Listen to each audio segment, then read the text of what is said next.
periodista. Claro, incluso, porque eso me lo llevó Martín, pero antes pasamos a hablar en los programas. Sí, un par de programas. Y diciendo lo mismo, ya le habían hecho 3 allanamientos más por vehículos robados también. Sí.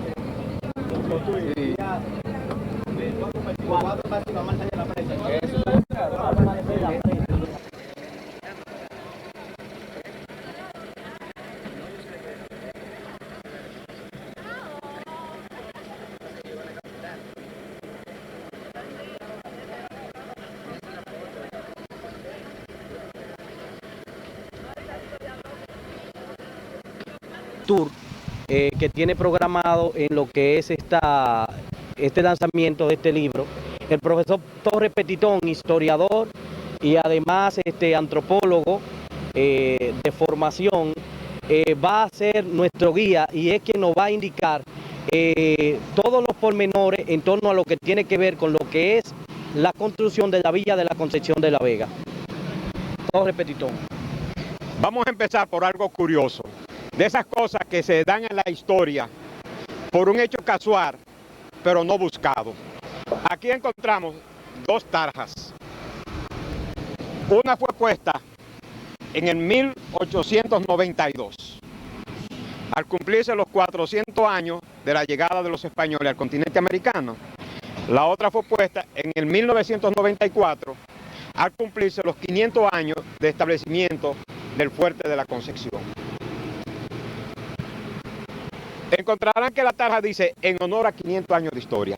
Eran los momentos de muchas discusiones de qué era esa fecha del 12 de octubre. Si encuentro de raza, si descubrimiento de América, si genocidio. Y se puso esta tarja. Cuando se iba a desvelizar el 8 de diciembre del 94, quien lo iba a desvelizar era el presidente de la Comisión de la Celebración de los 500 años. En el momento que me toca a mí introducirlo, me doy cuenta de una coincidencia histórica que se está dando. Quien desvelizó esta tarja al arzobispo Noel había sido asistente del párroco de la iglesia de la Concepción de la Vega. Luego había sido párroco. En Santo Domingo, secretario del arzobispado, canónigo principal de la iglesia catedral, lo que llamaríamos párroco, y después arzobispo de Santo Domingo. Quien está desvelizando había sido párroco ayudante en La Vega, párroco después de la iglesia de la Concepción, secretario del arzobispado, párroco de la catedral y arzobispo de Santo Domingo, López Rodríguez. Una coincidencia que se dio histórica con las 2 personas que desvelizaron las 2 tarjas. La Concepción tiene una curiosidad como población.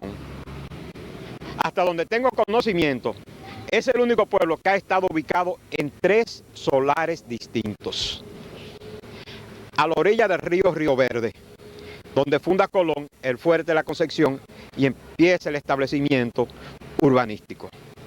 Trasladado acá por Bartolomé Colón, es trasladado posteriormente por sus habitantes a donde está hoy la ciudad de la Concepción.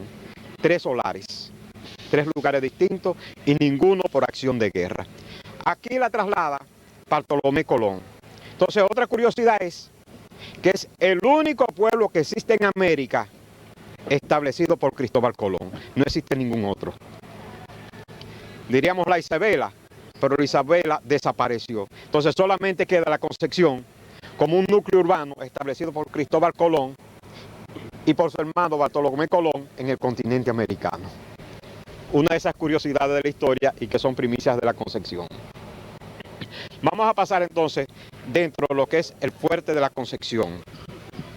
Y aquí hay otras curiosidades. Y vamos a decirlo aquí que estamos un poquito más a la sombra para después pasar allá. Al ser esto el primer núcleo urbano europeo de carácter mediterráneo, es el primer poblamiento europeo mediterráneo en el continente americano. Y el tercer asentamiento urbano, o el tercer asentamiento no urbano, segundo urbano, y el tercer asentamiento poblacional, recordando el Fuerte de la Navidad como primero. Después la Isabela que más bien que un establecimiento de colonización, para mí fue el punto de entrada de los europeos. Lo que en los últimos tiempos, cuando la Segunda Guerra Mundial, llamaban cabeza de playa. El lugar para llegar, depositarlo todo y a partir de ahí entrar, conocer y poblar o dominar. Se da el caso con la Concepción, que ya establecida por la riqueza minera del lugar, empieza a poblarse. Y ya en el inicio de esa población se da uno de los primeros elementos que podríamos considerar como primicia, que si se diera hoy tuviera otro nombre. Cristóbal Colón le dice a un fraile, Fray Ramón Paneo Pane, que aprenda la lengua arahuaca y enseñe el castellano. Este empieza a aprenderlo, empieza a enseñar, pero a la vez empieza a catequizar. Hoy diríamos que hay una escuela lingüística, enseñanza de un idioma, aprendizaje de un idioma. Con esa enseñanza de la catequesis se inicia entonces la evangelización en el continente americano. Y el 26 de septiembre de 1496 son bautizados los primeros 15 nativos del continente en este continente. Primero bautizo.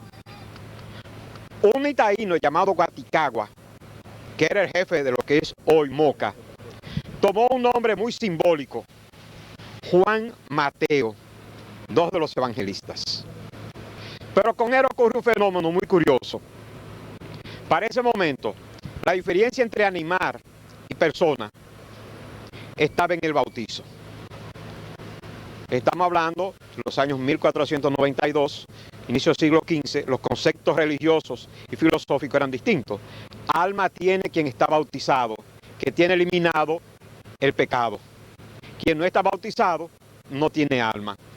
Y quizás muy pocos de los que están aquí, cuando empezaron el catecismo, le decían, con el bautizo se le consigue el alma, porque mientras no está bautizada la persona no tiene alma. Cuando a Guaticagua lo bautizan, que toma el nombre de Juan Mateo, a poco tiempo le dice a los españoles, espérense, yo soy igual que ustedes, ya yo no soy animal, yo tengo alma.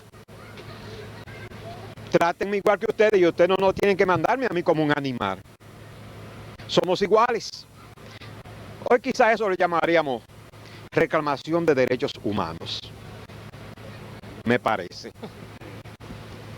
Pero al español no le gustó y lo condenó a una muerte infamante. Ser colgado del muro del fuerte hasta tanto el cuerpo se separara de la cabeza. Y no ser sepultado. ¿A qué lo están condenando después de muerto? Primero lo condenan a morir. Pero después de muerto, desde el punto de vista de los aborígenes, si no es enterrado en una posición prenatal, no va a volver a nacer. Desde el punto de vista religioso en ese momento, tenía que ser enterrado, retornado a la tierra, para poder alcanzar la gloria. Entonces lo condenan desde el punto de vista de los españoles a una palabrita que una vez se usaba mucho, estar en el limbo, en el espacio indefinido, que no es ni el cielo, ni es el célebre purgatorio, ni el celebrísimo infierno. No estar en ningún lugar. Desde el punto de los aborígenes, no iba a poder volver al vientre de una madre, iba a estar vagando su espíritu por el resto del tiempo. Miren qué tremendo, un castigo para él, pero también un castigo para los otros indios, para que no dijeran, somos igual que ustedes los españoles. Porque si se comparan, le vamos a dar la misma muerte. Y ahí empiezan con este poblamiento una serie de primicias de la Concepción de la Vega. Primicias que caen exclusivamente porque es el poblamiento urbano que va creciendo. Y detrás de esa evangelización, detrás de esa catequesis, detrás de esos bautizos, vienen las primeras comuniones de catequizados en América. Pero conjuntamente con eso se da el fenómeno de que se planta la caña. El terreno es fértil, se desarrolla muy bien y se inicia la industria de lo que don Pedro Mir diría, es muy dulce, pero es muy amargo para el obrero. Y empieza la industria de la caña con el célebre pan de azúcar azúcar que se comercializa desde la Concepción hacia la isla Margarita, y de la isla Margarita pagan con perlas. Pero también de aquí se llevan hacia la isla Margarita los caballos que ya se habían desarrollado en esta región. Otro elemento que se da aquí como una primicia y que hemos visto muy pocas veces es que los primeros españoles, o los segundos, los que llegan en el segundo viaje, vienen como empleados de la factoría colombina, una sociedad que podríamos catalogar como encomandista.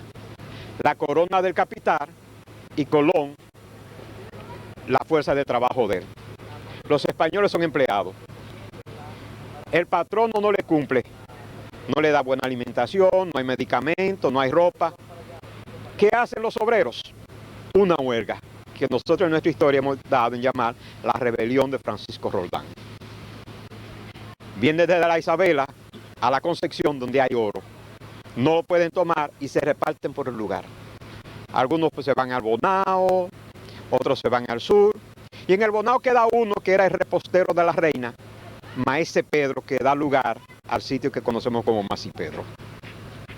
Y Roldán queda en el Bonao, pero vienen a la Concepción y empiezan a establecer los acuerdos entre los obreros y los representantes del patrono. Una huelga armada. Hoy, aquella vez parece que fue con espadas, arcabuces. Hoy se hacen con piedras y gomas. Pero huelga al fin. Reclamo del obrero.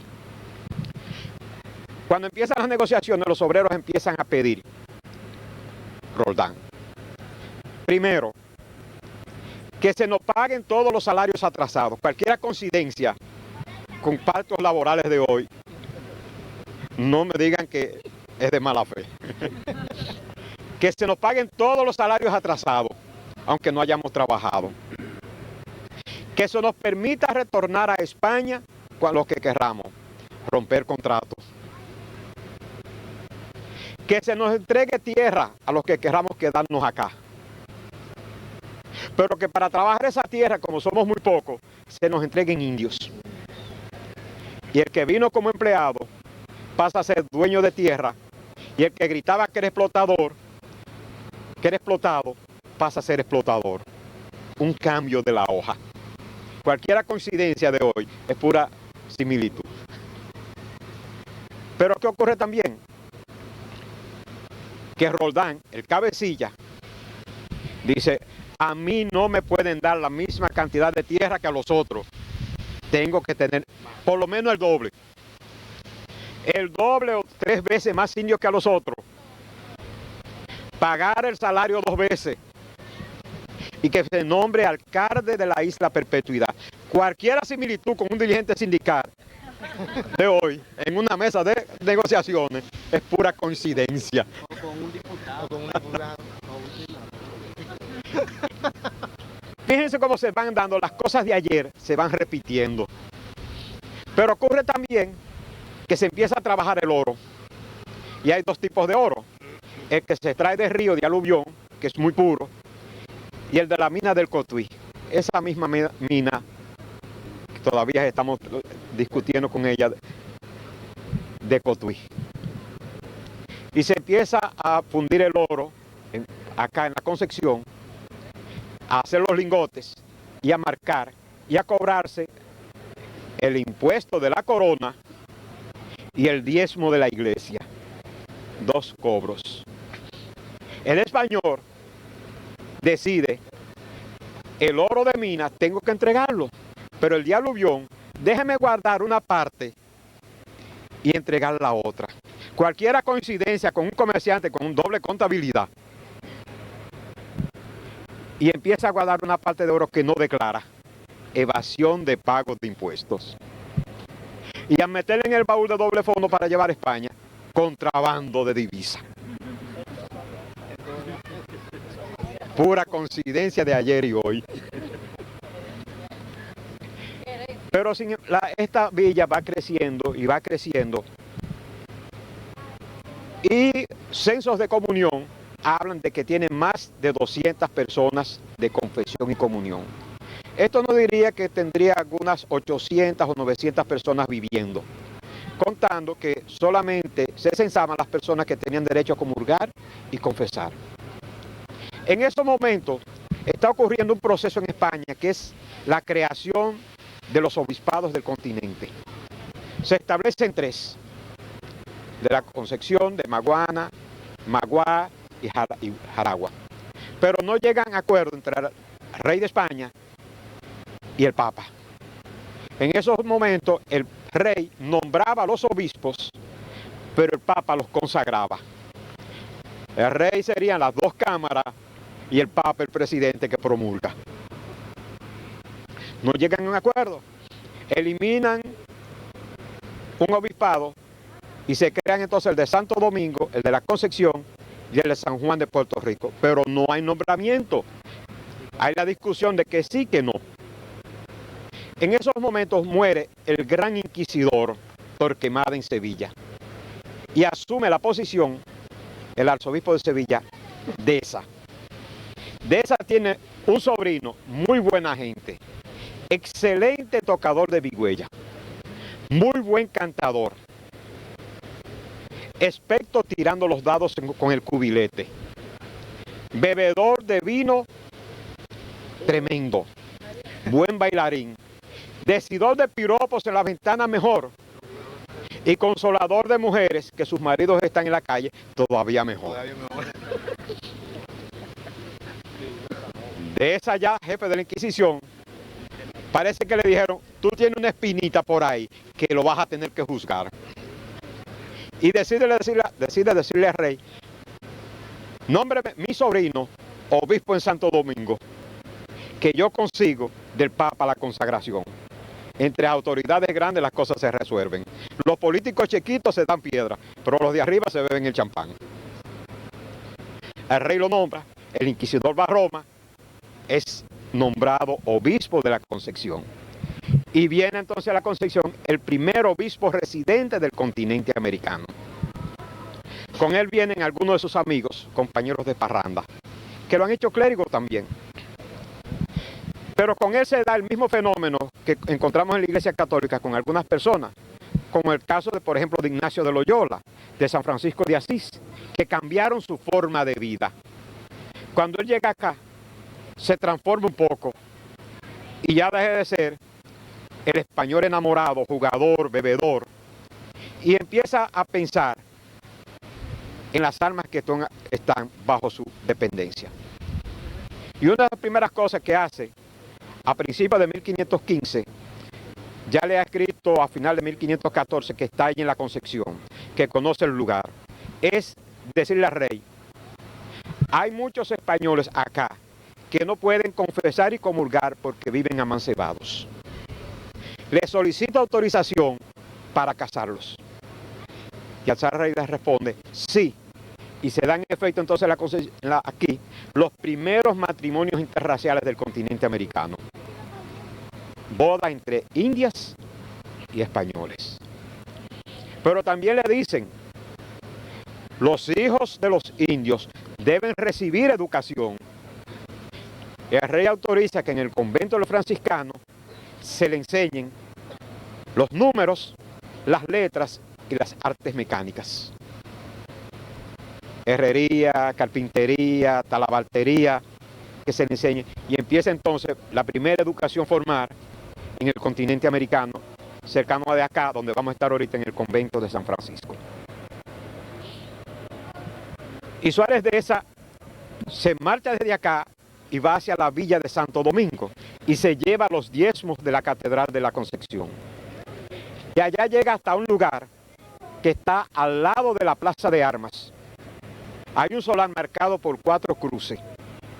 Y una cruz que ha llevado desde la Concepción, la planta en el centro de ese solar, bendice el solar y se da inicio a la construcción de la Catedral Primada de América. Que el obispo de la Concepción es que bendice el lugar y pone la primera piedra. Y entrega las limosnas de acá como un préstamo para iniciar la construcción de aquella. Esperamos que algún día devuelvan el capital con un ligero interés de un 1% anual. Retorna acá, pero su gran amigo Álvaro de Castro sigue siendo el mismo español, enamorado, jugador y comerciante. Y establece en la Concepción tiendas de mercerías. Se hace prestamista. Y le gusta confesar a las viudas y a las que están solas después que el sol se oculta y terminar la confesión cuando el sol está saliendo. Esto lo encontramos en un proceso que hincó a la Real Audiencia de Santo Domingo en el 1532. Le gustaba, seguía gustando el trago y todo. Y en el proceso, uno de los testigos dice que él lo vio en cierta época del año, él y sus amigos, apellidarse moros y cristianos, jaranear por las calles y hacer juegos de lanzas. Recordamos que jaranear es cantar, beberse sus tragos, escandalizar. Y el juego de caña es aquel juego célebre de caballería. Apellidarse es tomar la posición de otro, hoy diríamos disfrazarse. Me confieso que colaboré con don Mario a una nota que aparece que no es cierta en su historia de la Concepción. Cuando estaba buscando datos para esa publicación, don Julio Jaime Julia nos dijo, aquí en el Archivo General de la Nación está el archivo de Herrera. Y hay un proceso que es el de Álvaro de Castro, y Álvaro de Castro estuvo como deán de la Catedral de La Vega. Revísenlo. Lo revisamos y encontramos eso. Pensamos don Mario y yo que era carnaval, y don Mario lo puso como una estampa de carnaval. Posteriormente, a principios de la década del 90, yo encontré en una revista española que anunciaba en un poblado la fiesta de moros y cristianos. Me comuniqué con la población a través de la correspondencia, la villa de Crevillense. Me mandaron a decir, me mandaron la correspondencia y me mandaron dentro de la correspondencia un paquete de libros y documentos donde me establecen que moros y cristianos se celebra a partir de un hecho histórico acaecido en el año de 1265. Subieron los impuestos, la población se niega a pagar más, los moros lo atacan, se defienden, pierden, pero los moros no le suben mucho los impuestos por el valor de los guerreros del lugar. Y ellos recrean ese batallar de moros y cristianos, pero lo recrean para la fiesta de San Francisco de Asís, octubre, muy lejos de temporada de carnaval. Y para ellos es una fiesta que está acorde con el espíritu religioso. Entonces, en vez de ser carnaval, es una mascarada, no es un carnaval. O sea que sí tenemos una remembranza muy vieja de algo de carnaval y de algo de San Andrés en la Concepción de La Vega. Pero no podemos afirmar una fecha exacta desde el punto de vista de lo que es la historia que se basa en documentos sobre el origen del carnaval de La Vega, y quizás me estoy alejando de aquí, hasta finales del siglo XIX, con la llegada a La Vega de artesanos cubanos y puertorriqueños que establecieron las comparsas. Entre ellos una comparsa propia de Santiago de Cuba, la de la culebra, que lo toma un sacerdote y le transforma en un mensaje de la iglesia, de la lucha de Dios y el demonio, y le hace una transformación al libreto. Vamos a seguir entonces dentro para ver quise darle este aspecto adelante acá, porque hay más sombra que allá. Todos los fuertes que conocemos de este lado son de la costa mediterránea, porque el aborigen no tenía armas de fuego. Entonces no tenía con qué destruir los muros del fuerte. Entonces aquí encontramos un gran fuerte de ladrillo y piedra para resistir armas de fuego. En cierta ocasión dieron unos profesores que estaban en Locamaime en un seminario, y vino un argentino y me preguntó, ¿y por qué la robustez de estas paredes? ¿Eran muy belicosos los indios acá? Digo, no, cuando se construye el fuerte ya están cristianizados. Buscando y buscando, hemos encontrado que muy posiblemente, pero es la única posible verdad, que el fuerte es debido a la robustez. Como se guardaba el oro de las dos fundiciones, había que protegerlo del español, que sí tenía armas de fuego. Entonces la robustez del fuerte es como protección del español contra el español. Y una característica del fuerte es, si nos ponemos a ver, los fuertes, por ejemplo, del San Felipe, los fuertes en la capital, los muros, tiene el hueco para el disparo de arma de fuego, un hueco redondo. En Puerto Rico ocurre lo mismo. Y en toda América encontramos que los fuertes tienen el hueco del disparo del arma de fuego. Pero aquí encontramos que hay una ranura horizontal que no aparece en los otros fuertes. Es la ranura para el tiro de la ballesta. Entonces es un algo que solamente lo encontramos en el fuerte de la Concepción. Y tenemos también un elemento arquitectónico debajo, que es para evitar que se rompa la pared por el uso del fuego y el fuego para darle calor y causar un aumento de temperatura y la ruptura, y también para hacer que una corriente de aire separe el humo de las paredes, porque se le ponía leña caliente y leña verde. Entonces, ese reborde estilóbato hacía que fluyera una corriente de aire y separara el humo del muro del fuerte. Entonces no aparece en otros fuertes en el continente americano. Y fíjense el aspecto de la pillera. La ranura horizontal para el tiro de ballesta. Otro elemento que aparece, pasamos por acá, es el llamado paso militar. Para dificultar, hacer muy difícil, pasen un momento para acá, para que puedan verlo, muy difícil la entrada o la salida. Imagínense el español de esa época, que no era muy alto, con una armadura, o el inglés o el francés, con el arma en la mano, subiendo por ese escaloncito, esos dos pasos, lo difícil. Pero además, una persona colocada en ese lienzo y otra acá, defiende totalmente, porque el que va saliendo, sale totalmente indefenso. En las construcciones internas también aparece el paso militar. Fíjense aquí la ranura arriba, que es para apoyar lo que se llamaba el ánima, el brazo de la ballesta, y hacer el tiro. El pañete, los estudios que hicieron, entre otros, Eugenio Pérez Montaz, Elpidio Ortega, Manuel García Arévalo y José María Cruchen. El pañete ese, que es de la época colonial, está dado con marmolina, cal, y utilizaron como desgrasante, como elemento para pegar, en algunos lugares, miel de abeja y en otros lugares, melao. Miren qué muy buen pañete. En lo que es el aspecto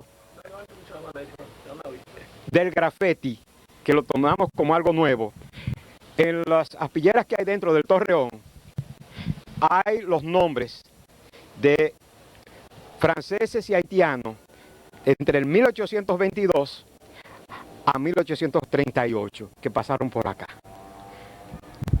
O sea que no es de ahora el escribir en los muros. Y hay una inscripción de un francés del 1779 que pasó por aquí, que estaba conociendo la isla porque tenía que dar un informe a Francia de la riqueza de esta parte de la isla. Si vemos hacia acá, podemos ver que esta es la parte interna del fuerte. Allá, el hueco que hay es la salida del agua de un acueducto soterrado que tuvo el fuerte. Esa parte sí. Bajaba el agua y caía a los canaletes que estaban afuera. Por aquí hay uno que era de donde ya se tomaban los soldados el agua. Pero ya estamos hablando de un acueducto enterrado del año 1512. El agua venía de lo que le llaman aquí el aljibe, que todavía está ahí, la construcción en ladrillo, y que la vena está todavía que da agua, que es lo que le llamamos el arroyo de Colorado. El fuerte es atípico con dos torres contrapuestas. Es un fuerte pequeño, porque cada torre defiende dos lienzos. La puerta de salida y de entrada estaba aquí en este lienzo. Hacia allá estaba, en esto que es el paso de ronda, un hueco como una especie de pozo, con una tapa en arco, en bóveda. Se habló en un momento de que posiblemente fuera el polvorín, pero está en paso de ronda y el piso tenía huecos.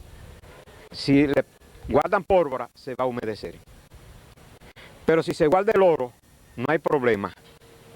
Ahí el espacio es suficiente. Para sacarlo tendría que ser de 2 personas, porque esos 2 metros de profundidad hay que subirlo entre 2, y es el paso donde están siempre los centinelas custodiándolo. O sea que más bien pudo haber sido la caja fuerte de la época.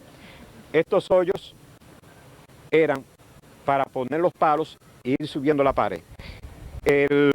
La pared tiene de profundidad 4 metros 80 centímetros.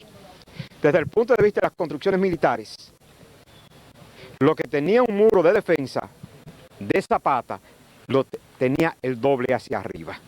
Entonces estamos hablando ya de un muro de 9 metros y pico, de 9,60 de altura, 9 metros 60 centímetros de altura.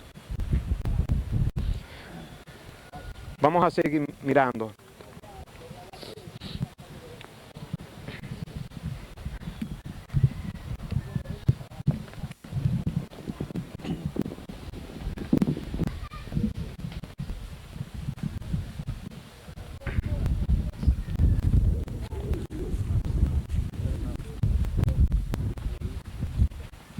Esa es la parte que yo le estaba diciendo. Entonces, miren aquel piso. Fíjense que es un piso que es muy curioso. Es lo que dan a llamar un piso a plumilla. El ladrillo está de canto, no está paralelo. Es un piso para soportar carga. Si se pone normal, como lo ponemos acostado, con la humedad cede y rompe. Si se pone de canto parejo, puede ceder, pero al estar en plumilla va a repartir la carga. En esa misma forma, la posición de los ladrillos estaba en la parte donde estaba la puerta de entrada al fuerte. Eso nos da a entender que ahí hubo un depósito donde se guardaban objetos muy pesados. Hacia allá, vamos a ir viendo, el fuerte era muy pequeño, porque prácticamente era un fuerte para custodiar lo que había adentro. Hacia aquella parte, esto es lo que se ha trabajado de la ciudad, la parte militar. La parte urbana no se ha trabajado, porque hace tiempo que el Estado suspendió los trabajos acá. Y aparentemente no hay una visión política de continuar con los trabajos en la Concepción de la Vega.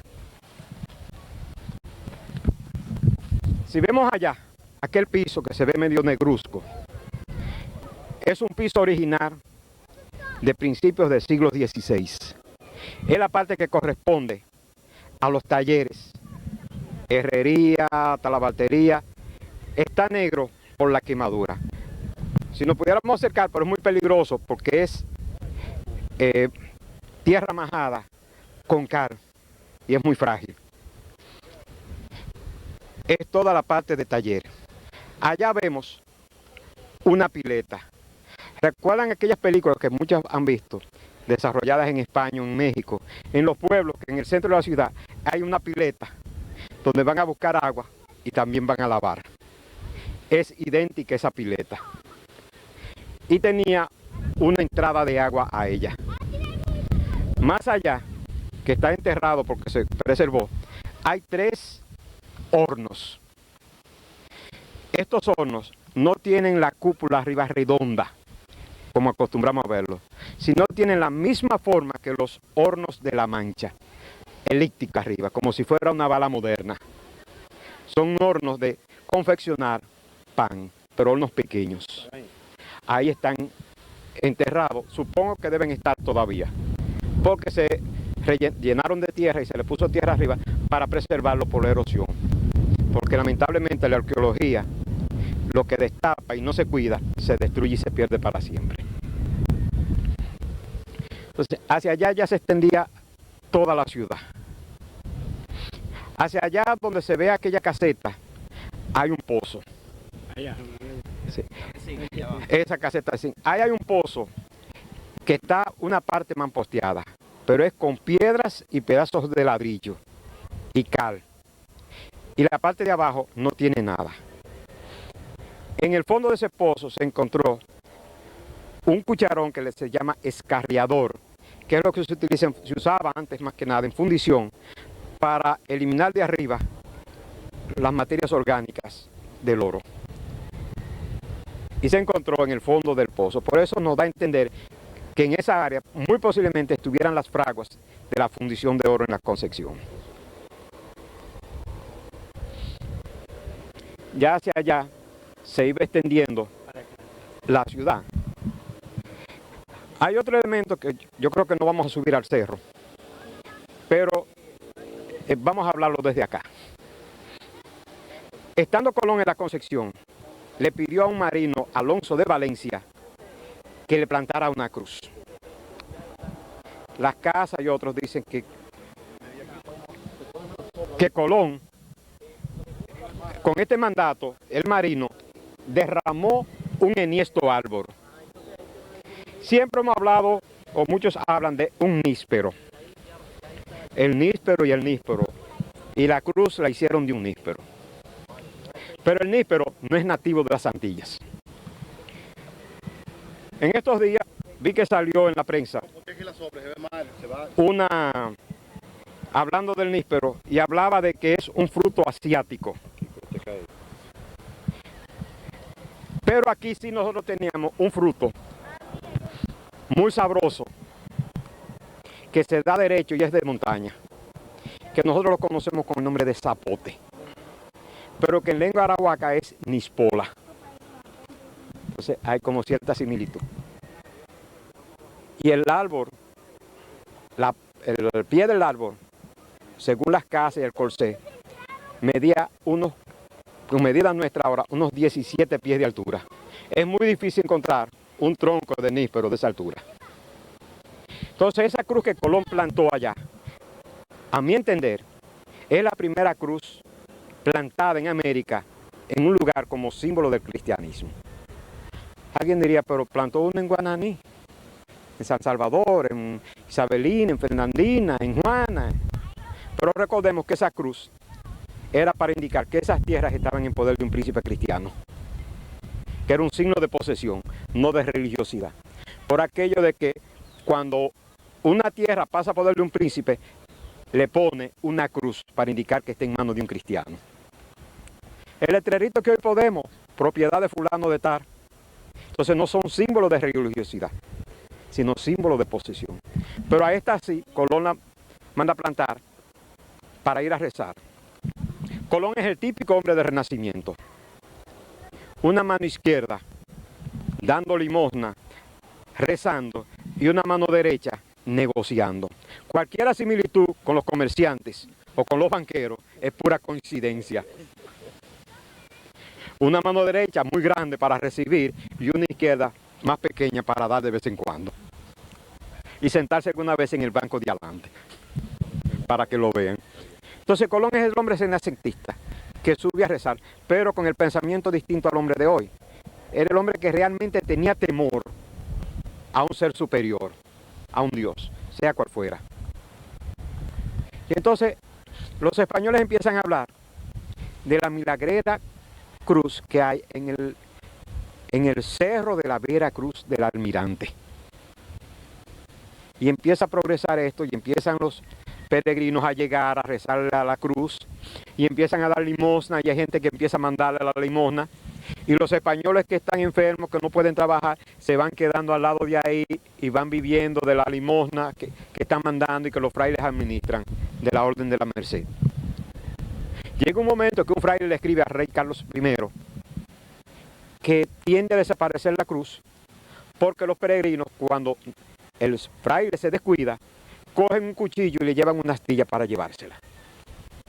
Esta astillita la ponían en agua para después beberse esa agua como remedio. Quizás nos sonreímos, pero ¿cuántos no han puesto un vaso de agua a la luna con una piedra o con otra cosa para el otro día beberse esa agua? Hoy en día. Entonces hay que pensar, para ellos eso era un gran remedio porque era una reliquia, algo bendito. Carlos I entonces dispone que la cruz del cerro sea trasladado a la Catedral de la Concepción, se ponga en un lugar seguro y se haga un humilladero, que es una puerta baja, que todo el que va a llegar hasta esa capilla tiene que medio arrodillarse, humillarse, bajar. No puede entrar activo, parado. Pero entonces desaparecen las limonas y las mandan en el cerro. Ya hay problema para los frailes. Juan Infante, un fraile de los mercedarios, empieza a predicar de que en esa cruz, un día, los indios atacaron y apareció la Virgen de las Mercedes en su brazo para defenderlo. Y empezó a predicar y la voz corrió. Fue un buen mercadólogo. Corrió la voz y se empieza a hablar de la aparición de la Virgen de las Mercedes en el Santo Cerro. Y hasta se habló de en medio de una batalla. Cosa imposible de dar una carga de caballería en un cerro lleno de árboles. Y fue sirviendo la veneración entonces, la veneración a la Virgen de las Mercedes, y la cruz del cerro quedó en la iglesia de La Vega. Cuando se destruye La Vega, la Concepción, que pasan sus moradores a lo que es hoy La Vega, se llevan la reliquia de la cruz. Pero los frailes y los sacerdotes de Santo Domingo desean tenerla porque es milagrera. Y ordenan a un sacerdote que venga para ayudar a los sacerdotes de acá. Pero lamentablemente un día no amanece el sacerdote en su habitación, pero tampoco amanece la cruz en la iglesia. De madrugada la tomó y se fue a Santo Domingo para llevársela a la catedral, a escondida. Poco tiempo después, los frailes de La Vega, que se le ha ido la cruz y que ya la gente no viene porque no está, se van a la capital clandestino y se sustraen la cruz de la catedral para traerla a La Vega. Cuando en la capital se dan cuenta, ya el arzobispo dispone de una forma oficial que la cruz pase allá por un mandato clerical, ya no por sustracción en horas de la noche. Y desde entonces se ha mantenido allá.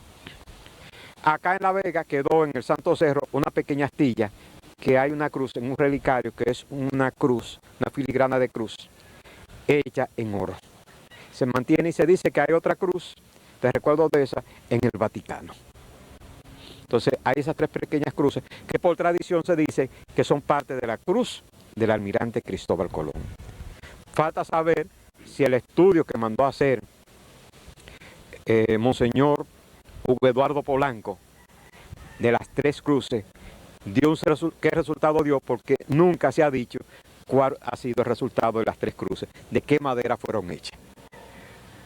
Vamos a pasar ahora al pequeño exhibición de piezas encontradas acá. Entonces lo de la aparición de la Virgen no fue cierto. No hay aparición, porque no hubo batalla. Entonces, no hubo batalla. Si no hay batalla y la Virgen apareció en una batalla, no hay aparición. Pleitos en el cerro, donde yo tengo lugar, se han dado varios, pero son normalmente por problemas en procesiones porque uno pisa a otro. Y eso es ahora. Y de así de muertos en tiroteo, cuando en el 1912 la fuerza de Pascasio Toribio ocuparon La Vega por 48 horas, hubo uno de los comandantes de las tropas de Pascasio Toribio, Nicio Pichardo, que se metió al Santo Cerro porque estaba medio enamorado y amaneció en el cerro. Cuando venía bajando, el marido de la mujer llegó y le cayó atrás con otro, lo tirotearon y lo mataron por los lados, por lo que llamamos la Cueva de la Jaiba. Eso fue hasta donde yo tengo conocimiento, pleitos de El tiro. asunto de la Virgen hace qué tiempo que está descartado históricamente. Eso Históricamente descartado, ¿qué tiempo tiene el asunto de la batalla y la aparición de la Virgen supuestamente? empezó a descartarse en el 1969, a principios, creo que el 69, cuando se hizo una mesa redonda sobre la Virgen de las Mercedes en el Club 12 de Octubre de Arenoso, que estaba Ramón Antonio Díaz Coronado como presidente de ese club, y estuvo don Mario Concepción, el arquitecto José González, Monseñor Flores, estuve yo haciendo exponencia, y yo sostuve esa vez la tesis de que no había habido batalla y por lo tanto no había aparición. Posteriormente, Monseñor Flores determinó que no había aparición, que no había batalla, y ordenó cerrar lo que se conocía, todavía hay personas que dicen el Santo Hoyo, que le pusieron entonces una tapa metálica. Vendí la tierra en tiempo, la gente iba al cerro, pedacito. Sí, durante mucho tiempo se hacía en una saquetilla que se vendía como tierra santa. Okay.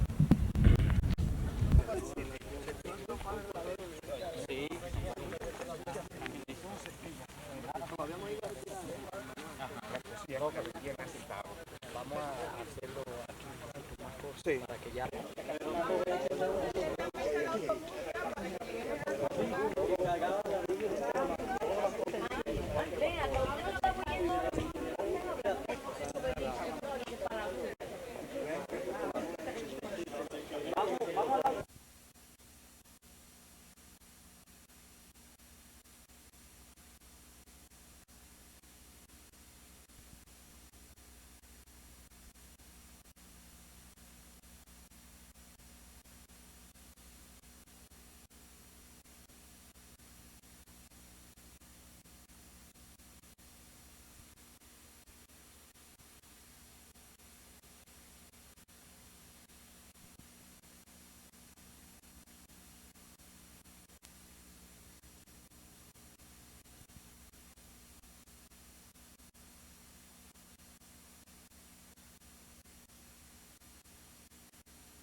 Son muchos los historiadores que dicen que conocer a nuestros antepasados es tener un encuentro cercano con ellos. En el Parque Nacional Histórico La Vega Vieja, para Vega TV, José Ignacio Enríquez.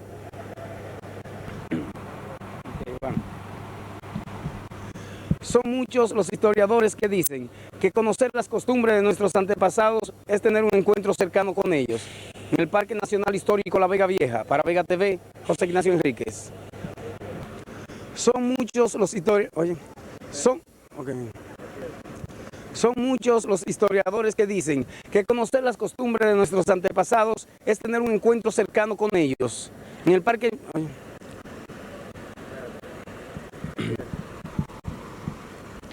Son muchos los historiadores que dicen que conocer las costumbres de nuestros antepasados es tener un encuentro cercano con ellos.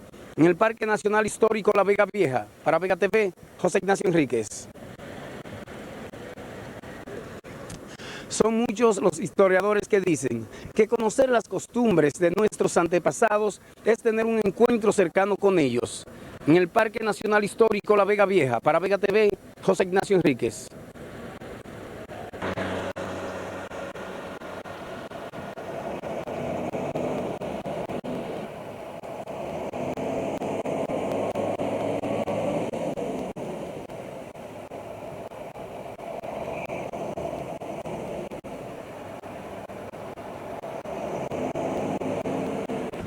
Sí, va, coge, ¿cómo te entiendes?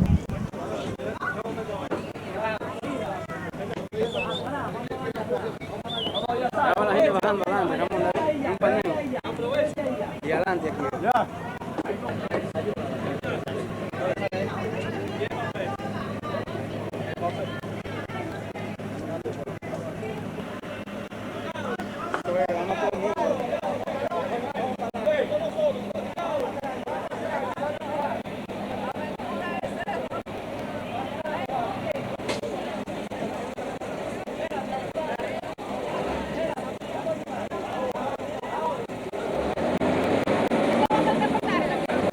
Sí.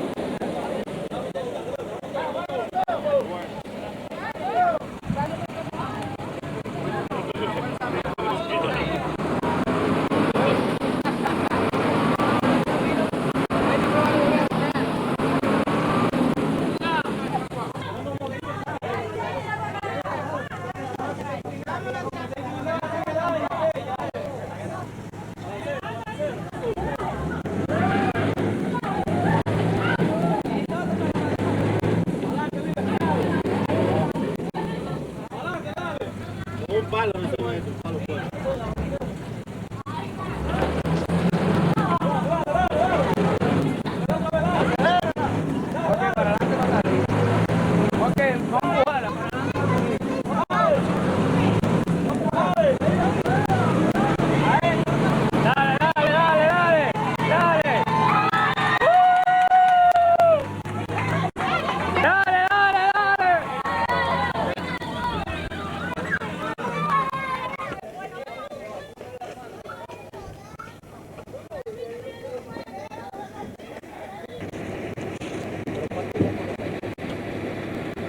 Traiga ahí, vea, Milagro, traiga ahí, vea, ahí. La concepción de la Vega Vieja, arqueológico.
La ruina del convento de San Francisco. Esta parte es la que corresponde a la capilla.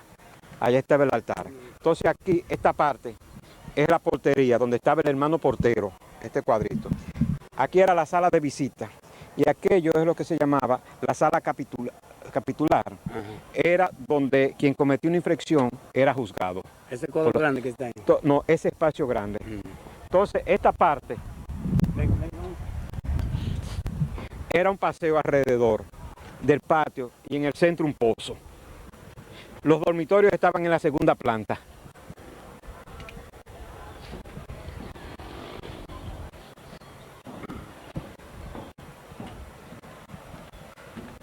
La sacristía.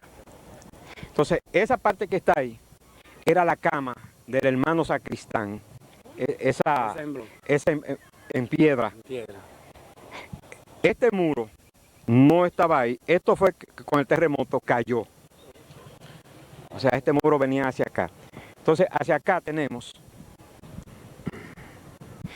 Esta era la parte de comedor del convento. Y desde acá no se ve. Pero detrás de aquella pared hay una parte que fue como una meseta que es lo que se llamaba entonces, se le daba el nombre de solarium. Era el lugar donde ponían los cadáveres de los frailes, solamente con el hábito y un paño sobre la cara. Ahí le daba el sol.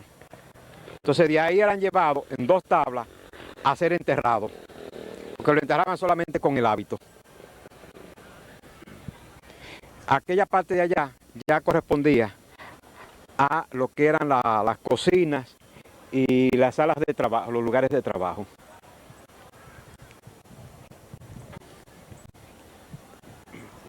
Aquí estuvo, en esta parte, muy posiblemente, no podemos afirmarlo, pero la huerta del convento. El lugar donde sembraban los frutos. Entonces, las casas hablan de que hubo un momento que el huerto que tenía cerezos, cañafístolos y granados se vio atacado por una plaga de hormigas. Y esto motivó que pusieran en distintos lugares del convento veneno, que fue un sulfato de magnesio que pusieron para matar las hormigas de esa plaga que destruyó las plantaciones de naranjo de aquí del convento. Es lo que ellos llamaban entonces la piedra de Solimán, que es un sulfato de magnesio, que es un veneno muy activo.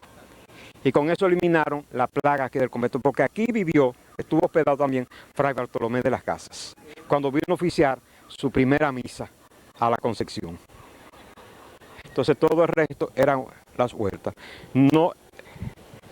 Solamente se ha podido localizar ese enterramiento de ese fraile, que se determinó que fue un fraile por la posición cristiana y porque a la altura de lo que llamaríamos el ombligo, donde se juntaban las manos, tenía la punta del casquetico de cobre del sílice, el cordón que los franciscanos se azotaban la espalda. ¿Dónde fue que lo sepultaron? Está allá, donde está una... Acá saliente que se cansa de... No, se ve la sepultura, que es la más alargada, porque todas las otras son enterramientos aborígenes, que eso es lo único. El único lugar donde hay enterramiento, un enterramiento cristiano y enterramientos típicos aborígenes con ofrenda y todo, inclusive hay un enterramiento múltiple. Ese que está tapado. Sí, esos que están tapados, de 2 adultos y 3 niños. Profesor, ¿se oficializaron misas? Sí, muchas, porque este fue el convento de la Orden de los Franciscanos. Esa era la capilla. Y ahí hay parte del altar que utilizaron los franciscanos. ¿No hubo aquí ninguno de los clientes de la Orden de la Sabia? No. Se dice, por la tipología, que es una copia del convento de la Rábida. Porque la misma estructura. Sí, la misma estructura, dice, de 2 pisos, el segundo techado de hojas del país. Sí. Pero 2 pisos, todos los dormitorios en la segunda planta. Abajo solamente estaba el comedor, la sala capitular, la portería, la sala de visita, la sacristía, la sala del sacristán, la capilla y el solarium. Y el paseo de ronda de los frailes para el rezo, que lo hacían normalmente 3 veces al día. Lo hacían con el Ángelus, con el toque del mediodía y con el de Profundis a las 6. 3 rezos con cánticos distintos. ¿Esos paseos eran aporticados? ¿Eran con un conjunto de pórticos? Este alrededor, sí. Lo que se habla es, que decía... Los cimientos de... No, los arranques de las columnas están.